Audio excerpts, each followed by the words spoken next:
and in general, we have seen several advantages of it in some missions like the Mars rover from NASA. So how does artificial intelligence exactly enable autonomy? There's, of course, many different ways, as I said, from data compression to execution, planning, robustness, and so on. This is particularly relevant for small and heavily constrained missions. And with the new space era, with all these CubeSats being launched, this will become more and more a problem, because usually and traditionally large spacecraft could handle all these type of uncertainties through redundancy because of their large size and because they could account for many different scenarios and they had the resources to do so. But with CubeSats, we are much more limited, and therefore, in these cases, autonomy can be very beneficial. So a lot of work is being done in AI. I list some, like real-time decision-making, adaptive capability for changing environment, like dynamic replanning, but also collision avoidance and more, distributed systems, increased resilience, but there are also many more, and the field is in general growing, as we saw this morning. So in my case, I would divide like spacecraft autonomy into three big branches, which are working, of course, communicating with each other, but also a bit in parallel. There is the hardware side, there is the algorithms side, and there is the safety and reliability side. So in space, it's very important that anything that we put on board is considered safe and reliable. And this is also most of the times the critique that you hear for these onboard algorithms from operators, which they tend to ask you, yes, but am I really sure that you can land there even in the presence of uncertainties? And let's say in my work and what I will discuss today, I will mostly focus on the algorithmic side, but I will also touch a little bit on the safety and reliability aspect. So let's now dive into a few of the projects that I want to discuss. And before doing this, I want to say that I'm particularly thankful to the NASA Frontier Development Lab, which receives funding both from NASA in the US side and the ESA from the European side. This was very helpful to get a lot of these projects going and have people working on them. And also some of the work towards the end is part of my work at the European Space Agency Advanced Concept Team and the University of Surrey, and I'm also grateful to them. So let's start with spacecraft collision avoidance. Basically, as I said, many private companies are already launching constellations, and the space environment in low Earth orbit is becoming more and more crowded. There is the case, of course, of Starlink, but there's many more to come, including international partners, not only the US, but also China. And this poses a serious challenge, because the number of conjunction data messages is already incredible. As you see in this news article, like every week, SpaceX needs to go through more than 1,600 close encounters. That's an insane number, and it's hardly manageable by human operators. And up until recently, collision avoidance has been traditionally performed manually. And sure, the disruptive events are very rare, and maybe this is still manageable, but the disruptive events are also potentially very dangerous, because they could trigger collision cascades, which would render space inaccessible. So it is very important to transfer this process from a manual procedure to an automatic procedure, and to start doing this with like autonomously, but also reliably. So as I said, right now, how it works is there is like a network of radar handled by the US Stratcom from the US, and all these network basically gathers information on spacecraft orbiting the low Earth orbit environment, and communicates this information to the CSPOC, which detects and identifies potential conjunction in the coming 7 days. When a potential conjunction is detected, a conjunction data message is generated. This basically contains the information for a pair or more of satellites potentially colliding at a given closest time.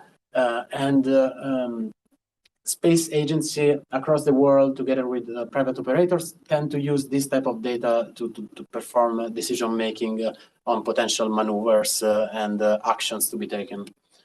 So the first part of this project was actually to work with these CDMs and to try to devise a strategy to ingest them, and as they arrive to slowly increase your accuracy of the characteristics of the two satellites at the conjunction. So what we used back then, it was 2020, was what it used to be the state-of-the-art language models, which was stacked LSTMs, autoregressive style architectures. And we could already see very good accuracy with these models for the given task. Basically, the idea was you receive a CDM, and this type of architecture start to predict the whole time series of CDMs up to the conjunction and give you already an idea of what are the uncertainties there, how risky is the conjunction, and whether it's something that considered high risk and you should do something about it or not. But even though we were kind of happy about those results, we also encountered a data problem because CDMs are not, unfortunately, available open source, and there was only a very limited data set available, which was released by the European Space Agency. And we therefore decided to try a more simulator-based approach, where we essentially emulated all the way from radar observation up to conjunction data messages, the whole process. And we did this through a probabilistic program. What it means in practice is that your overall orbital environment becomes essentially your puppet. So you have all your satellites, you propagate them for 7 days, you check for conjunctions, you store the conjunction data messages, which are at that point just synthetically generated. It's not real data. And as you have real data, you can use the Bayesian framework to actually condition on real observation and do inference on this type of simulator. So this was, let's say, a first step towards bridging the gap of the lack of data. And we are now working, this is some references for this type of works, and we're now working on actually taking decisions using this gym. So the idea is you have this probabilistic simulator, and you want, based on some observed data that you have, you want to see what's the outcome of potential decisions that you perform, because the final goal is to use this gym, but then eventually put on board of a spacecraft an autonomous decision-making algorithm that actually performs the maneuver only when the conjunction is potentially high risk. So while doing this project, we realized that one of the reasons why conjunctions must be generated in such a big quantity is also because there's many uncertainties involved. And we cannot tell with precise accuracy in 7 days' time whether a satellite will be at a precise point, mostly because there's uncertainty involved in the thermospheric drag part. So in low Earth orbit, thermospheric drag is one of the main perturbation terms.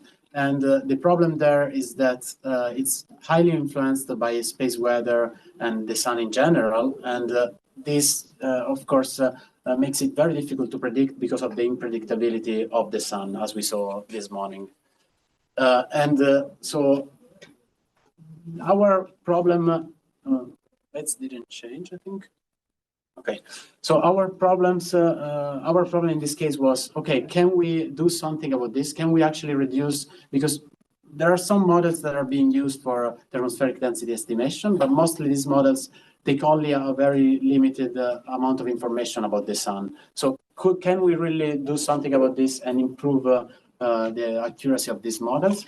So we started by trying to ingest in this model a much wider amount of data compared to what is currently being done. And this includes like UV radiance, but also space weather data, images from the sun, like from SDO, both HMI and also AIA. And therefore, there was a big initial part, which is only taking care of putting together this diverse amount of data and making sure that it can flow in a live fashion into your model. Then all this data was, let's say, divided into different features and characteristics and was made ready for ingestion into the models. And in this case, we used the time fusion transformer. So we took all these different data with different lags and different characteristics, and we used this type of architecture to have a lead time in the prediction of the thermospheric density, which ranged, in this case, it's 100 minutes, but we also tested with alpha day and 1 full day, still managing to outperform considerably the state of the art. So these models are kind of working very well, but they're still not like in the state in which you can, let's say, trust them entirely because of the different, the different characteristics that the sun can have in the future. So there's always the need for a mechanism to be able to continuously update these models as new data comes in. So for this, we started working on the continuous learning aspect, which basically means as soon as you receive new data from the sun, if the new data falls within certain statistical distributions that you have already seen in the past, then you don't do anything and you keep using your current best models to perform the prediction. However, as soon as you have something that is out of distribution, then you trigger retraining. And in this retraining, you basically keep what we call a model zoo. So you keep a bunch of different models all together, you make them compete with each other, and you test them with the new and with the previous data, and whoever comes like the best model, you update your currently operational model, and you keep it like this. So what is the prospect of this and what we really want to achieve? Basically, we kind of draw inspiration from the weather modeling community. So there are these models that have some physics inside, like solving partial differential equations or things like this, but they also make use of sparse data, like from balloons, which get the temperature or pressure profile, and they integrate the two to have kind of the best possible of both worlds. So the idea here would be that in the future, what we would like to see is that you have swarms of CubeSats which orbit around the Earth, and they simply just relay their precise information on their position and velocity, and you extract from this information what's the underlying thermospheric density value that influences them, and you use this to continuously have a ground truth reference for your model to keep its performances at high levels and be able to use it operationally. So here's a bunch of references on this. A lot of, like, some of the parts that I discussed are still ongoing. Some others, we have already published them. And I will talk a bit more later on how we plan to use this trajectory data specifically. Then another project that I worked on, again, going in the direction of putting, this is more on how we actually put it on board, what are the constraints that we face when putting things on board, was about onboard cloud detection and atmospheric correction. I will just go kind of quickly through this, but basically the idea is that you have a spacecraft, in this case was Sentinel-2, it's taking some images, and you want to remove the clouds from the image and do some atmospheric correction. So traditionally, so this would be the outcome that you desire. So traditionally, this is done with algorithms that are known as, like, for instance, Send-to-Car, which are kind of slow and require a lot of computation to be performed. And ESA was interested in exploring ways to do this autonomously and on board. And basically in this project, what we showed is, first of all, we translated this complex algorithm using deep learning models like UNet, and we were able to basically fully replace it with a machine learning model. But that was still not good enough because it was not something that you could realistically run on board.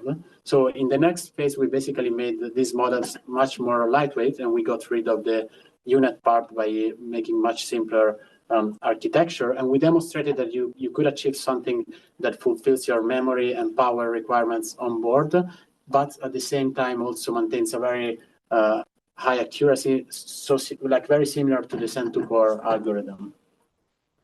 And again, here's some code and references related to this if you want to dig more. So finally, I will discuss a bit some of the work I've been more involved recently at the ACT and that I'm still exploring. And it's about like how to do deep space exploration leveraging neural ODs for both refinement and robustness.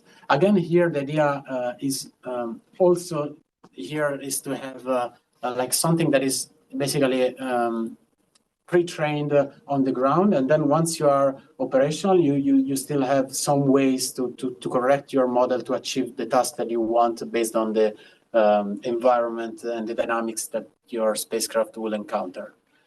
So there was this very famous 2018 NERIPS paper. I'm sure many of you know it because it also won Best Paper Award, in which they basically kind of show the equivalent of continuous depth model with like recurrent neural networks and how you could write a neural network on the right side of your ordinary differential equation and be able to train that to achieve some sort of trajectory and state that you target. So the idea here is that this type of situations, particularly when you have on the right-hand side of your dynamical system both some forces and a neural network, are very popular in space, because sometimes you want your controller, like you want to control your thrust with a neural network. Some other times you want to do like to model forces with a neural network because you don't know them. Some other times you want to model events as neural networks like eclipses. So you oftentimes are in this situation where a neural network appears on the right-hand side. So the idea is, how can we use those type of setups to perform continuous learning, onboard refinements, and robustness improvements in space? So I will dive into each of these three last bullet points separately. So for the continuous learning case, I will bring back the thermospheric case that I showed you before. Essentially, as I was saying, it's possible to achieve some sort of global simulation of the thermospheric density with machine learning models. And this works kind of very well, particularly compared to the state of the art. However, what you want to do is so you first train this on the ground, and then once you are on board, like you have your spacecraft actually orbiting, you will observe a certain trajectory, and you would like, based on the observed trajectory, to improve your model. Basically, what you can do is leverage the neural ODE setup to essentially integrate your dynamical system with a given neural networks that represent the thermospheric density on the right-hand side. Then you will have a resulting trajectory, and this will have a slight mismatch with the observed one. So you can start tweaking the weights of this neural network to actually close this final gap to have a precise representation of the trajectory. And by doing this, basically you are continuously refining your thermospheric density model based on actual information that you get on board. A similar idea is for the EclipseNet case.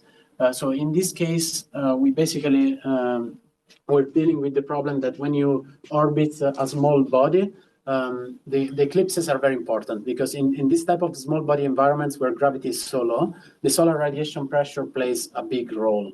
And whenever you're in eclipse, the solar radiation pressure term disappears, which means that this will result in a different orbit than if you were to predict without the eclipses. So usually, like the models to actually compute the 2D projection of the complex shape with respect to the sun are quite complex and can take a lot of time to run. So we fully replace this with basically neural networks that can represent the 2D shape based on a certain direction of the sun. And this is kind of, for those who are familiar with this, is similar to the NERF idea, where you basically have this sign distance function, which is 0 at the 2D surface of the body, and you try to approximate that very well. And neural networks, especially Siren architectures, are very good at doing this.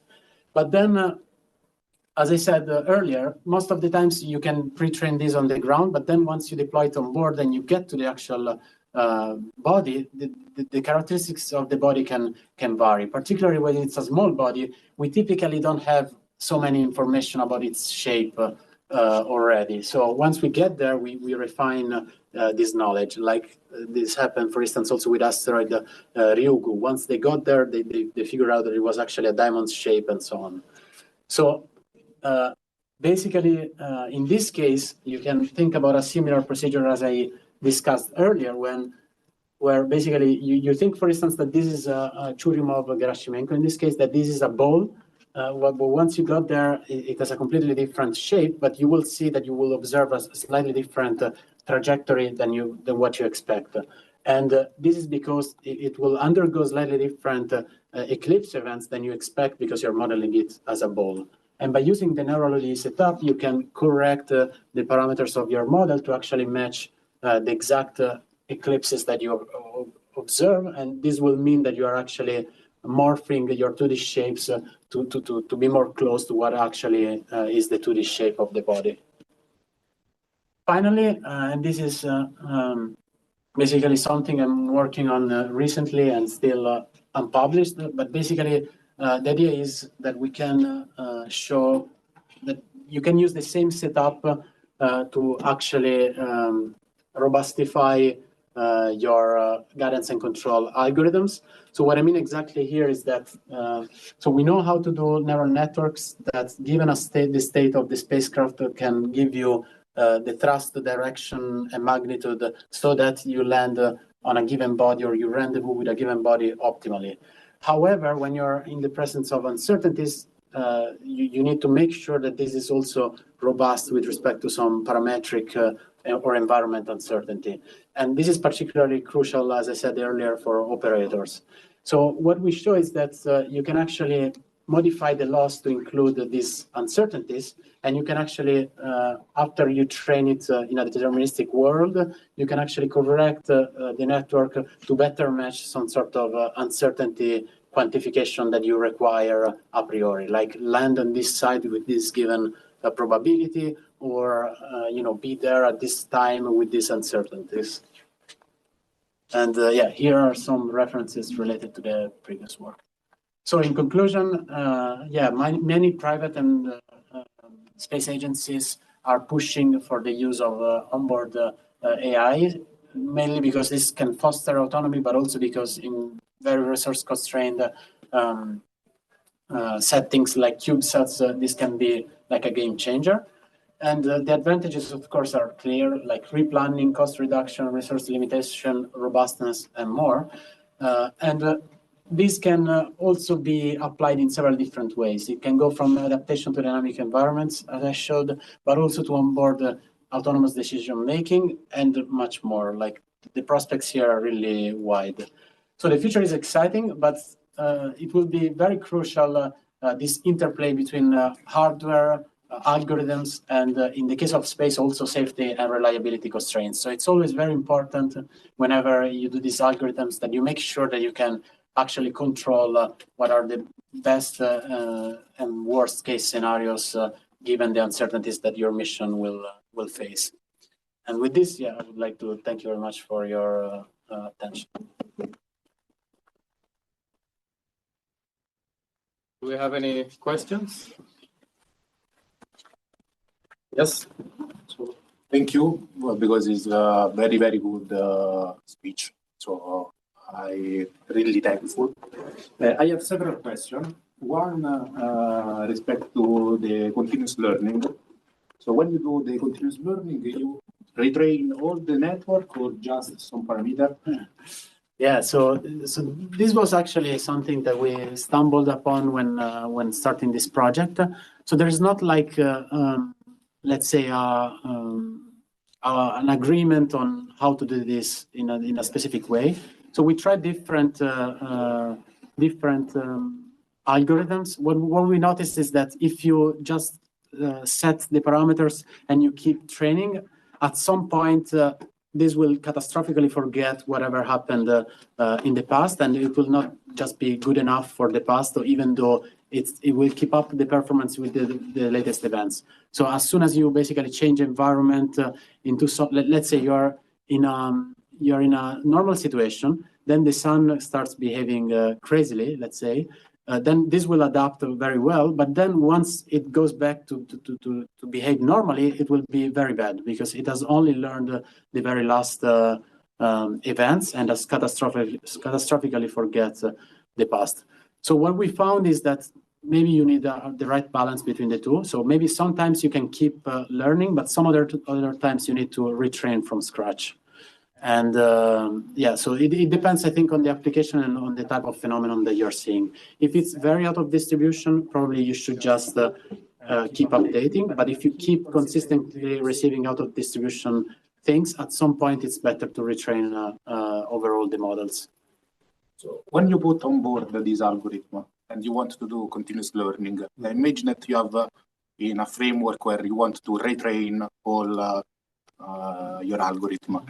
How you put back the algorithm with the new parameter on board? Okay, so in the case of let's say the second part of the talk, when you think about doing these things on board, well, there's always the underlying assumption that you're not deviating too much from whatever you imagine from the ground. Okay, sure, the body can be from a sphere to like a different shape, but for instance, the gravitational acceleration will be in ranges that you already expect. And in those cases, you will just get around by updating the weights using this, for instance, NeuroLOD setup in an onboard fashion. But of course, if you need to retrain from scratch, then you need to relay the information back on the ground and do this on the ground and then re-upload it. Because as of now, as far as I'm aware, there is no such thing as architectures that allow these things to be performed on board. Yeah. But when you use this framework in real time, yes, so you can have a lot of data that come from you, and maybe you are in a framework where there are a lot of anomaly events that occur during a small session of time. So you accumulate a lot of data that you want to use to retrain. But retrain is a time effort at the end of the day. So how you have to deal with the fact that you have a data rate, you have a training time, and you want to change these to... I would say depends on the applications. Like I don't feel like there is a general answer, but like in the case of the thermospheric density, for instance, there is like some of these data come like at very high frequency. Typically, the heliophysics data, some of them are available at very high frequency. Also, the thermospheric density can be available at very high frequencies. But then in these cases, usually there is like one input of your model that will have the biggest granularity, and this constrains kind of the maximum amount of update resolution that you have. So there is like this side in which you need to account for all the inputs and what's the best you can do.